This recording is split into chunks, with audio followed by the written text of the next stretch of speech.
What's up, everyone? John Rettinger from Techno here with an unboxing of the dual-screen Sony Tablet P. This is a device I had a chance to first take a look at about 6 months ago at IFA in Berlin.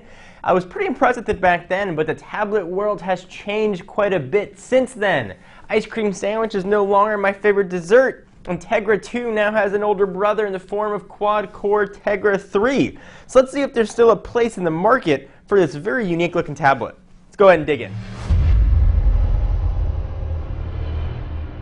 Alright, so this is going to be available on March 4th for $399 on a 2-year contract with AT&T, or $549 if you just want to buy the sucker outright. It is a 4G capable device, but that is HSPA Plus flavored, no LTE on board here. So it's in a very phone-esque box, Sony Tablet P. Picture the device, we got some specs and features on there, but we're going to run through all that anyway.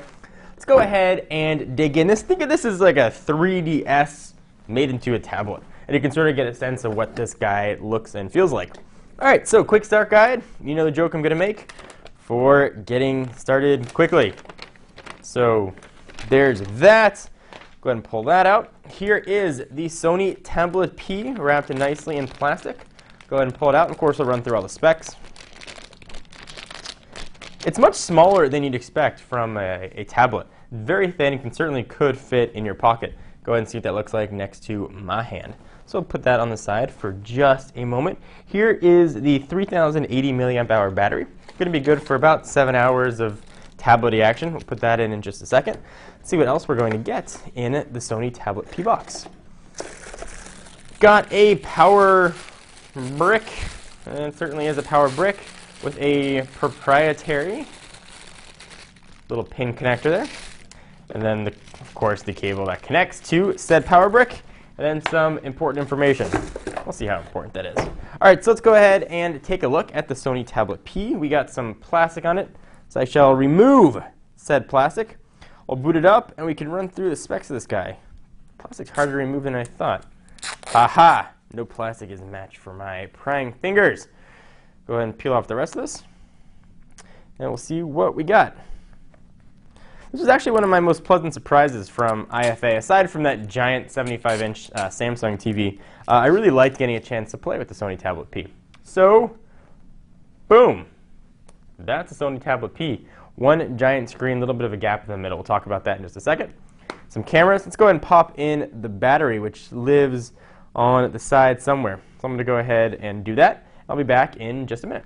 All right, so the back of the Sony Tablet P is off. It does come with a micro SD card, which is going to be of size 2 gigs.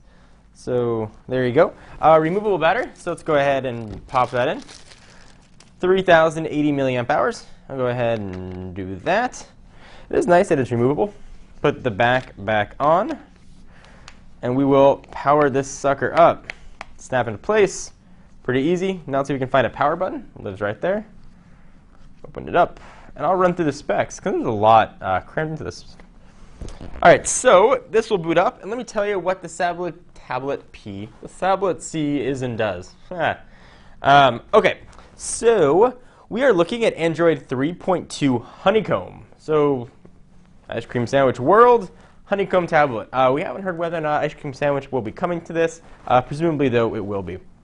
So close, I'm not going to close it while it's booting up. Your measurements are 3.11 inches by 7.8 inches by 1.02 inches. And opened, as we're looking at it right now, 6.22 inches by 7.08 inches by 0.54 inches. And you can see that right there. It weighs 13.1 ounces. So it's made of 2 displays, and they're both 5.5-inch displays with a resolution of 1024 by 480. And of course, well, there are 2 of them. Battery, as I mentioned, is 3080 milliamp hours, so it's going to give you about 7 hours of tablet-y time. Being powered by NVIDIA's Tegra 2 dual-core processor, so that's 1 gigahertz on each core. 1 gig of RAM, 4 gigs of internal storage, but obviously expandable with micro SD. In this case, we had 2 gigs in there, so 6 total. Cameras. It has cameras. We are looking at a 0.3 megapixel shooter on the front, and on the back is where the action happens. That's where the 5 megapixel shooter is going to live. It's like the mullet of tablets. It's got business in the front, and then it's got the party camera in the back. So it's got two of those, AT&T's HSPA Plus network, no LTE here, Bluetooth 2.1, and PlayStation certified. All right, let's get started. We'll set up Wi-Fi later. So I want to walk you through the tablet and the rest of the device. Go next. I don't want to do this now. Next. Next. Congratulations. Yay for me. So it's going to look relatively standard gingerbread with some Sony tweaks on it.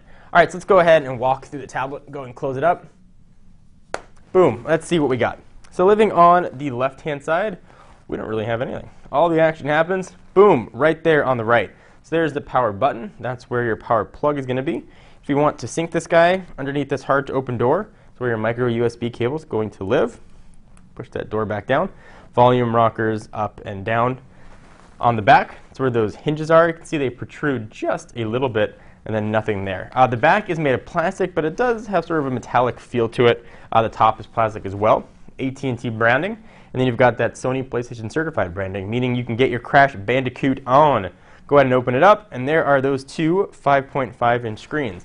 So the big question for me was that gap in the middle. How's that going to feel as you scroll over? And as you go ahead and sort of do your scrolling, you don't really notice it all that much. Let's go ahead and open up, let's go to apps, somewhere where I can sort of scroll. And you can see what that looks like as I sort of move up. So watch that messaging icon right there as I scroll up. And you can see it sort of just ignores that whole gap and jumps right over it. You feel it as your finger goes over it, but it's not that bad. We'll see how it goes, though, when I'm reading a lot of websites, reading a lot of text. That might be one instance where you certainly notice it. And again, that sort of PlayStation certified aspect might be kind of fun for gaming. So certainly imagine using this as an e-reader. Turn it sideways, and you can go ahead and read like you would a standard book. Let's go ahead and take a look at the apps that are going to come pre-installed on this guy. So you got the default AT&T ones, browser, Foursquare, Crash Bandicoot. Told you. Sony loves including that sort of a sample for their PlayStation certified business. We've got the Curiosity, the Music Unlimited store, and that's about it. It looks to be relatively bloatware free, which is certainly nice of AT&T and Sony to do that. So this has been a first look and unboxing at the Sony Tablet P. I'm kind of excited to dig in, take a look at this guy, and see if it's going to be worth your tablet money. Certainly a very crowded tablet market space right now as different companies are competing for that dollar. So leave your comments down below. Let me know what you think. I'm John Rettinger from Techno Buffalo. See you in the next video. Bye-bye.